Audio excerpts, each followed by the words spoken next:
अच्छा सुनो, सब्सक्राइब करते वक्त ना घंटी बजा देना, ताकि जब मैं ऑनलाइन आऊँ तो तुम्हारे फोन की भी घंटी बजे। क्या जाने कोई क्या जाने,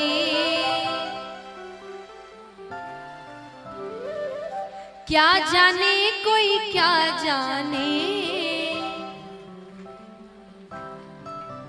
मुझे मिल गया मन का मीत ये दुनिया, मुझे मिल गया मन का। कौन कौन चाहते कि भगवान से उनकी ऐसी लगन लग जाए, ऐसी प्रीत लग जाए? उठाना पूरे पूरे हाथ। ओ मेरी लगी मेरी लगी मेरी लगी शाम संग प्रीत ये दुनिया क्या जाने, मेरी लगी शाम संग प्रीत ये दुनिया क्या जाने, क्या जाने कोई क्या जाने, क्या जाने कोई क्या जाने, क्या जाने कोई क्या जाने, क्या जाने कोई क्या जाने, मुझे मिल गया मुझे मिल गया मुझे मिल गया मन का मीत ये दुनिया क्या जाने, मुझे मिल गया मन का मीत ये दुनिया क्या जाने, मेरी लगी शाम संग प्रीत ये दुनिया क्या जाने।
अब गोपियां कहती है कि देखिए सांसारिक प्रेम करने में थोड़ा समय लगता है, आप मिलते हैं एक दूसरे से बातें करते हैं, स्वभाव समझते हैं, तब जाकर प्रेम होता है। लेकिन गोपियां कहती है कृष्ण से प्रेम करने में इतना समय नहीं लगता। कृष्ण से प्रेम हमें कब हो गया था? छवि लखी मैंने शाम की जब से, छवि लगी मैंने श्याम की जब से, छवि लखी मैंने शाम की जब से, छवि लगी मैंने श्याम की जब से, भई बावरी मैं तो तब से, भाई बावरी मैं तो तब से, बांधी प्रेम की डोर मोहन से, बांध प्रेम की डोर मोहन से, नाता तोड़ा मैंने जग से, नाता तोड़ा मैंने जग से, ये कैसी पागल प्रीत ये दुनिया क्या जाने, ये कैसी पागल प्रीत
और गोपियां कहती है सांसारिक प्रेम तो एक बार होता है, चला तो ठीक, नहीं चला तो ठीक, पर कृष्ण से प्रेम होने के बाद आप किसी और से प्रेम नहीं कर सकते, उसको भूल ही नहीं पाएंगे आप कभी। गोपियां कहती है क्यों नहीं भूल सकते? मोहन की सुंदर सूरतिया, मोहन की सुंदर सूरतिया, मोहन की सुंदर सूरतिया, मोहन की सुंदर सूरतिया, मन में बस गई मोहन मूर्तिया, मन में बस गई मोहनी मूर्तिया, लोग कहे मैं भाई बावरिया, लोग कहे मैं भाई बावरिया, हो जाऊं अब तेरी रे सावरिया, हो जाऊं अब तेरी सवरिया। ये कैसी निगोड़ी प्रीत ये दुनिया क्या जाने, ये कैसी निगोरी प्रीत ये दुनिया क्या जाने, मेरी लगी शाम संग प्रीत ये दुनिया क्या जाने।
और गोपियां कहती है कृष्ण से प्रेम करने के बाद, देखिए सांसारिक प्रेम करने के बाद और प्रेम के बाद सारे झगड़े हैं, फिर झगड़े ही झगड़े हैं, लेकिन कृष्ण से प्रेम करने के बाद आप में क्या बदलाव आता है? गोपियां कहती है हरदम अब तो रहूं मस्तानी, हरदम अब तो रहूं मस्तानी, हरदम अब तो रहूं मस्तानी, हरदम अब तो रहूं मस्तानी, लोक लाज दीनी बिसरानी, लोक लाज दीनी विसरानी, रूप राशि अंग अंग समानी, रूप राशि अंग अंग समानी, हेरत हेरत रहूं दीवानी, हेरत हेरत रहूं दीवानी, मैं तो गाऊं, मैं तो गाऊं, मैं तो गाऊं खुशी के गीत ये दुनिया क्या जाने, मैं तो गाऊं खुशी के गीत ये दुनिया क्या जाने, क्या जाने कोई क्या जाने, क्या जाने कोई क्या जाने, क्या जाने कोई क्या जाने, क्या जाने कोई क्या जाने, मुझे मिल गया, मुझे मिल गया, मुझे मिल गया मन का मंदिर, दुनिया क्या जाने, मुझे मिल गया मन का मीत ये दुनिया क्या जाने, मेरी लगी शाम संग प्रीत ये दुनिया क्या जाने, मेरी लगी शाम संग मीत ये दुनिया क्या जाने, ये दुनिया क्या जाने, दुनिया क्या जाने, ये दुनिया क्या जाने।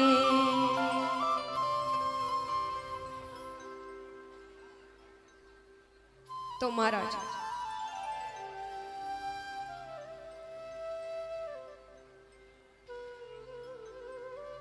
इस प्रकार अब यहां पर उद्धव जी सभी से मिलकर कई समय तक वहीं रहते हैं। मिलकर वापस ठाकुर जी के पास जाते हैं। ठाकुर जी के पास जाते हैं तो जैसे ही कमरे में प्रवेश कर रहे होते हैं कि भगवान कहते हैं, अरे उद्धव, आने में बड़ी देर कर दी। उद्धव जी कहते हैं, दयालु, कृपालु, करुणानिधि, ये सारे मनगढ़ंत नाम हैं आपके, आपने खुद ने रखे हैं। भगवान कहते, तुम्हें वहां भेजना मेरा सफल हुआ, क्योंकि मुझसे इस लहजे में केवल गोपियां बात कर सकती है। इस भाषा में मुझसे केवल गोपियां या ब्रजवासी ही बात कर सकते हैं, और किसी के अंदर इतनी हिम्मत नहीं है। उतना प्रेम जिसके अंदर होगा वही मुझसे ऐसे बात कर सकता है। उद्धव जी कहते, आप यहाँ क्या कर रहे हैं? कितने प्रेमी है वहां पर आपके। भगवान कहते, मैं वहां नहीं जा सकता। अरे कंस के ससुर जरासंध बार बार आक्रमण करते हैं। अब मथुरा में तो सैनिक है, हथियार है, इतना बड़ा महल है, तो वो हार कर वापस चला जाता है। लेकिन वृंदावन में तो कुछ भी नहीं है। एक बार आक्रमण होगा और पूरी ब्रजभूमि खत्म हो जाएगी। तो बोले कभी कभी मिलने चले जाया करिए। बोले वो भी नहीं कर सकता। जरासंध को भनक भी लग गई कि मेरी प्रीति है वृंदावन में, तो मुझे मानसिक पीड़ा पहुंचाने के लिए वो वहां तकलीफ देगा सबको। तो बोले तो उनको यहां ले आइए, यहां तो सब कुछ है। भगवान कहते हैं, वहां मैं एक ग्वाला था। क्या था? एक ऐसा ग्वाला जो गैया चराता है, ग्वालों की जूठन खाता है। यशोदा मैया मुझे रस्सी से बांध दिया करती थी। यहाँ देवकी माता को जब पैरों का स्पर्श करता हूं ना, वो सोचती आशीर्वाद दूं कि नहीं दूं, क्योंकि उनको पता है कि ये भगवान है। तो बोले उनको यहां लेकर आ गया ना, तो उनको मन में ऐसा लगेगा कि कन्हैया कैसा था, कैसा हो गया है, यहाँ पर लोगों को मार रहा है, राजनीति कर रहा है। भगवान कहते, पर चिंता मत करो, उन सब का ध्यान रखता हूं मैं। वो जब रास्ते में मूर्छा को प्राप्त होते हैं ना, मैं उनको घर वापस सही सलामत छोड़कर आता हूं। अब यहां समय बीतता है। जरासंध बहुत परेशान करने लगे, बार बार आक्रमण करते। तब भगवान ने द्वारका नगरी बनाई पानी के बीच में, कि वो आक्रमण ना कर सके। अब यहां पर विदर्भ देश में चलते हैं, जहां राजा भीष्मक हैं। उनके बड़े पुत्र का नाम था रुक्मी और पुत्री का नाम था रुक्मणी। रुक्मणी जी ने जब से प्रेम तत्व को समझा, उन्होंने श्री कृष्ण को पति के रूप में माना था। अब यहां पर पिता को जाकर बताती है कि मुझे कृष्ण से शादी करनी है। पिता भी मान जाते हैं, पर भाई ने कहा नहीं, मेरी एक ही बहन है और उसका विवाह मैं अपने मन से कराऊंगा, जैसे विवाह उसको करना है। उसने कहा विवाह तो मेरे ही मन से होगा, मेरा मित्र है शिशुपाल, उसी से विवाह होगा। बच्चे बड़े हो जाए, माता पिता की ज्यादा चलती नहीं है।